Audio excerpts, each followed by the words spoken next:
Welcome to What Dwells Beneath, the podcast where we plunge into the shadows, chasing stories that make your heart pound and your logs feel like straw. I'm your host, Perzival, joined by my producer, Neku, and research assistant, Cryptid, diving into true crime and paranormal tales that cling like a chill in your bones. Tonight, we're not stalking haunted woods or cursed crypts. We're on a frozen Bavarian farm, 1922, where the attic whispers secrets, a key vanishes into thin air, and 6 souls are butchered in the dark. The killer didn't flee. They stayed, eating the family's bread, sleeping in their bed, and living among the dead for days. This is the Hinterkaifeck murders, Germany's oldest unsolved nightmare, and it's haunted me since I read about it. Those footsteps overheard, that unseen presence, where something's watching, just out of sight, waiting. Was it a neighbor's grudge, a vengeful spirit, or a darkness we can't name? Grab your headphones, bolt your doors, and don't look up. Also, we would like to give a content warning. This episode dives into brutal violence, including ones against children, and heavy family secrets. So please, listen with care.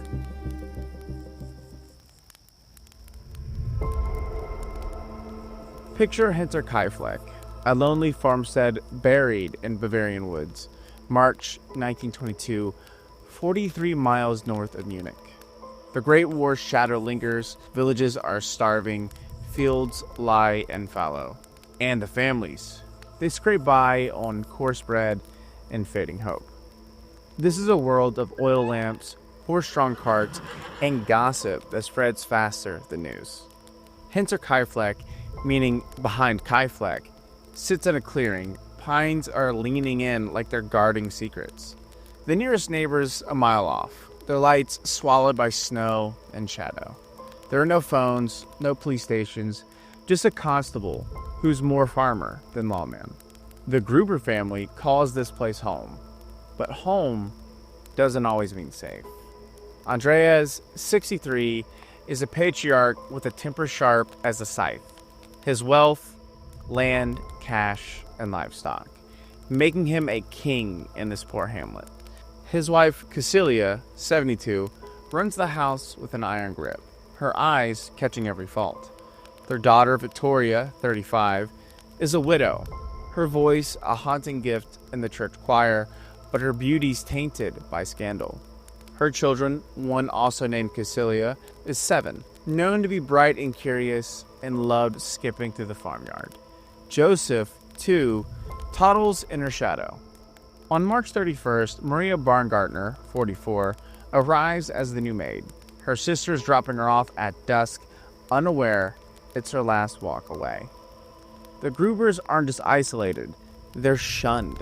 In 1914, Andreas and Victoria were convicted of incest, a secret that sent Andreas to prison for a year, Victoria for a month, and left the village spitting on their names. Whispers say Joseph's father might actually be Andreas, a stain that never fades. Others point to Lorenz Schiltenbauer, a neighboring farmer who courted Victoria years back, paid child support until 1919, and when Andreas claimed paternity in court, it completely voided it. The family's wealth, rumored to include hidden cash, draws envy too. Andreas clashed with neighbors over land boundaries, accusing some of theft and others of spying. Victoria, despite her choir fame, rarely socializes, her smile tight when villagers pass. Young Cecilia hears the taunts at her school, her grandfather's name a curse. This farm's a fortress, its walls thick with secrets, but the woods around it feel alive, watching. Now, Bavaria is steeped in folklore. There's the tales of the knot crop, a raven spirit that snatches sinners, or Alp, a nightmare demon that crushes sleepers. Locals swear the Gruber's land is cursed, built on an old pagan ground where sacrifices soaked the soil. Strange lights flicker in the forest, and they say animals shy from the barn. In a place this lonely, with no forensics to catch a killer, something could hide, human or not, and no one would know until it struck. Months before the blood, the farm turned restless, like it sensed the end. Last September, the old maid, Corinzis Rieger, fled after 6 months, her hand shaking as she told neighbors the attic was haunted. Footsteps paced overhead at night, she said, slow and heavy, like someone's watching her sleep. She felt eyes, a cold presence that made her bolt her door every night. Andreas laughed it off, called it superstition, but the signs piled up. Early March, he found a Munich newspaper on the porch, its pages crisp, but there was no owner. No one in the family is subscribed to this newspaper, no neighbors got it, and the postman shrugged. A house key vanished days later, the lock still warm when Victoria noticed. Then, in the snow, Andreas saw footprints, deep, deliberate, leading from the woods to a broken lock on the machine room door. No tracks led back. Something was inside, but where? At night, the family heard creaks above like boots on boards. Andreas would climb to the attic, lantern flickering, but found only cobwebs. No footprints, no trace. Now Victoria, she grew quiet, her choir songs faltering, her eyes darting to the ceiling. Her daughter would ask, "Who's upstairs, Mama?" The cows moaned in the barn, refusing to settle, their breaths steaming in the cold. A neighbor, Michael Ploak, swore he saw a figure in the woods, tall, still, like it didn't belong. But Andreas, he dismissed it, his voice sharp. He told friends over his beer, his hand steady, but refused their offers to search. Maybe hiding some sort of family shame, maybe even fearing what they would find.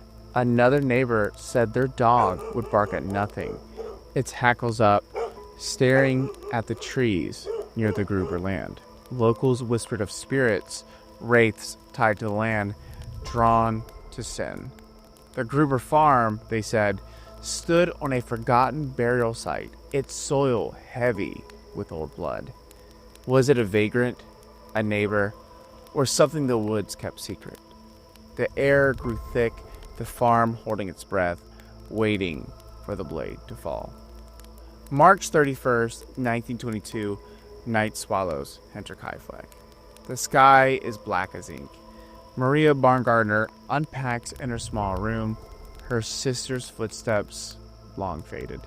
The Grubers eat a quiet supper, rye bread, thin soup, and the fire is low. Then it begins, deliberate, unseen. One by one, they're lured to the barn, through the stable's back door. Andrea is first, maybe hearing a cow's cry or a knock on the wood. His wife Kazilia follows, showl tight, her breath frosting. Victoria, sensing trouble, goes next, her hand on her young daughter's shoulder, the girl's eyes wide. The killer waits in the barn, clutching a mattock, iron head, wooden handle, meant for earth, but now for flesh. The barn's small, its pine walls rough, hay scattered on the dirt floor. The mattock swings, precise, brutal. Andreas' skull is caved in, blood soaking the straw, his cheek shredded by a glancing blow. Kazilia's throat is gripped, then her head shattered. 7 blows. Victoria takes 9 hits, her face pulp, strangulation marks dark on her neck. Young Kazilia's last. Her small body's crumpling, but she lingers. Hours maybe, her fingers tearing her own hair in agony. Clumps left in the hay. The killer stacks them, methodical, covering them with straw and an old door, like erasing the family. Blood splatters tight, suggesting control, not frenzy. This was calculated. The stable's doors unlatched, and the path to the house is clear. The killer walks inside, boots heavy on the creaking floor. Joseph is asleep in his bassinet. 1 blow ends him, his tiny form still. Maria, in her bedchamber, barely settled, meets the mattock's edge. Her first night is her last. The house falls silent, but the killer stays. For 3 days, they live there. They eat the family's bread, carve smoked meat, and they drink milk from the farm's cows. The dogs fed, barking at dawn. The fireplace glows, smoke curling from the chimney. Neighbors see it and assume all is well. Young Kazilia misses school, Victoria's absent from choir, and mail piles at the post office. Coffee sellers knock on April 1st, and they hear the dog, but no answer. The killer is there, moving through the house, the presence heavier than the bodies in the barn. Imagine it. A stranger at your table eating your food while you lie there cold. Were they mocking the dead, settling a score, or was this something else? Something that didn't fear the light. Now, before we hunt the killer, a quick shout out to our Patreon dwellers. Your support keeps us chasing these shadows, digging up stories that haunt your nights. And a special shout out to our most recent Patreon, Arcadia. Would you like to be shouted out in an episode? Join our $2.50 supporter roll or a $5 dweller tier for exclusive chills, shoutouts, and more. Visit patreon.com/whatdwellsbeneath to join the hunt. Now, back to the farm. It's April 4th, 1922. The family's absence is noticed. Neighbors grow uneasy and are gathered together by Lawrence Schultenbauer, who's 45 and a farmer with a tangled past with Victoria. Maybe her lover, maybe Joseph's father. They trek through the snow. The farm is looming, its chimney cold now. The barn doors creak open and the air is sour, heavy with death. They find them. All the bodies, stacked like firewood, faces unrecognizable, blood frozen in the hay. Schultenbauer pushes past too quick and enters the house alone, claiming he's searching for his son. He finds Joseph, tiny and broken, in his bassinet. Maria slumped in a room, her bed soaked red. But he touches bodies, moves blankets, shifts a chair, muddying the scene before the police arrive. Now the locals begin to crowd in. They start cooking soup in the kitchen, their kids gawking, boots trampling evidence. The village buzzes. Pity for the dead, whispers of their sin. Munich police, led by Inspector George Ringruber, arrive late. The crime scene is a mess. They perform the autopsies in the barn, and here is where they were able to confirm that the killer's choice of weapon was the mattock, and the blows were clean and deliberate. Young Kazilia survived hours, her hair in clumps, and this is a detail that claws at me. Victoria and old Kazilia were strangled, necks bruised under the blood. But in 1922, forensics are crude. There are no fingerprints, no blood typing, just guesses. Ringruber interviews over 100 men, farmers, drifters, even a local butcher. They even sent the skulls of the family to a clairvoyant in Munich. A desperate move that yields nothing. In 1923, the farm's razed, revealing a bloodied mattock hidden in the attic, a perk knife buried in the hay, and clues that were too late to help. The village fractures. Women avoid the woods, fearing a killer's return. Men drink, swapping stories, but the fear lingers, like the forest is watching. Who wielded that mattock? Let's tear into the shadows and chase the top 4 theories that haunts this case. Each one a jagged piece of a puzzle that refuses to fit. These aren't just guesses. They're threads pulled from witness accounts, police reports, and the whispers that still echo in Bavarian taverns. Each one twists the knife deeper into Hinterkaifeck's mystery. Now, the first theory is about Lawrence Schultenbauer.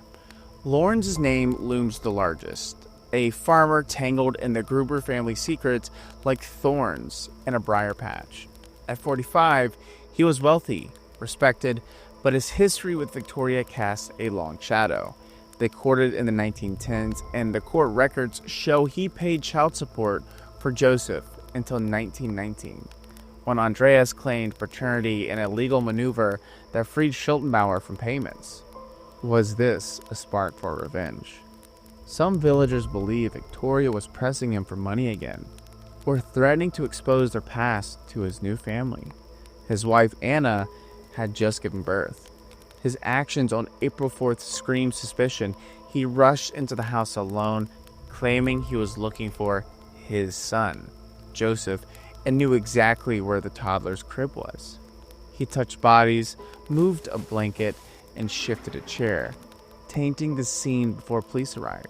A neighbor, Hans Ebner, swore Schultenbauer seemed unshaken, like he'd seen the carnage before. Now his alibi, he was working in the fields. This was flimsy, with hours unaccounted for. The killer stayed in the house for 3 days. This suggests someone was comfortable, someone who knew the farm's rhythm, its hiding places. Schultenbauer also owned a similar mattock, and his farm was close enough for late-night treks through the snow. But why kill the children? Was it to erase every trace of his connection to Victoria, or a rage that spiraled? His calm demeanor and the villagers' quick suspicion paint him as a man with blood on his hands, yet there is no hard evidence. No footprints, no witnesses, nothing ever pinned him. Was he a scorned lover, settling a score, or a convenient scapegoat for a village eager to blame? Now, our second theory is Karl Gabriel, the ghost of war. So, who is Karl Gabriel? Well, it's Victoria's husband, presumed dead in the Great War's trenches in 1914. The theory feels like it crawled out of a nightmare, fueled by whispers of a soldier's return. Some villagers swore they saw a gaunt, soldier-like figure near Hinterkaifeck in 1921, his eyes hollow, staring from the woods. Could Karl have survived, deserting or lost in the chaos of war, only to return and find his wife entangled in an incest with her father, or raising a child with Schultenbauer? The motive is raw: betrayal, shame, a life stolen by war. A farmer, George Siegel, claimed he spotted a stranger in military boots near the farm weeks before the murders, his silhouette fading in the pines. The killer's precision, the controlled blows, could fit a soldier trained to kill without hesitation. But here's the snag. Karl's unit confirmed his death. Comrades swearing they buried him in a French field. His dog tags are accounted for. No records show a deserter matching his name. Was this a ghost spun from village grief, a convenient story to explain the unexplainable? Or did a man, broken by war, come home to reclaim his honor only to leave a trail of blood? The one-way footprints, the attic's creaks, could they belong to a shadow who slipped back into the dark? The third theory: a neighbor's grudge turned into a massacre. Hinterkaifeck just wasn't isolated. It was a lightning rod for envy and grudges. Andreas Gruber's wealth, land, livestock, rumored stacks of cash hidden in the house, bred resentment in a hamlet scraping by. He feuded openly with neighbors over land boundaries, accusing some of theft, others of spying. One theory points to a local conspiracy, a group of neighbors, or a single vengeful farmer who saw Gruber's downfall as justice. The killer's 3-day stay screams familiarity. Someone who knew the farm's layout, fed the cows, and kept the fire lit to avoid suspicion. A neighbor, like Michael Plowak, who saw that strange figure in the woods, or even Corinne's Rager's brother, who noted the dog's frantic barking, could have harbored a grudge. The mattock, a common farm tool, points to someone local, not a drifter carrying a weapon through the snow. In 2007, a German police academy report leaned into this, suggesting an emotional conflict that drove the murders, not robbery, since the cash was untouched. Perhaps a neighbor, humiliated by Andre's accusations or scorned by Victoria's coldness, planned the massacre, luring the family to the barn to control the scene. But once again, why the children? Why stay afterward? Why eat their bread? Why sleep in their beds? Was it a message, a twisted claim to the farm's wealth, or a mind unraveled by hate? The village's quick trampling of the crime scene, cooking, children running, hunts a collective guilt, like they were protecting one of their own. Yet no neighbor's alibis broke, no confession surfaced. Was this a community's collaboration, or just one man's boiling rage. Our fourth and final theory is about a supernatural shadow. This one pulls us beyond flesh and blood. Karenzes Rieger, the neighbor, claims of a haunted attic. Those heavy footsteps pacing above weren't just superstition, they were warnings. Bavaria's folklore is thick and vengeful with spirits. Because of this, locals swore that the Gruber land was built on a pagan burial site, its ground soaked in ancient blood, offerings to forgotten gods. As we mentioned earlier, they mentioned strange lights flickering in the woods, and cows shielded themselves in the barn, and dogs barked at empty air. Then there was that Munich newspaper, appearing like a taunt, and the missing key, also the one-way footprints leading to a broken lock but never back.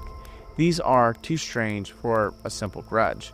The killer's 3-day stay, fearless, eating among the dead, feels otherworldly, like a presence claiming the farm.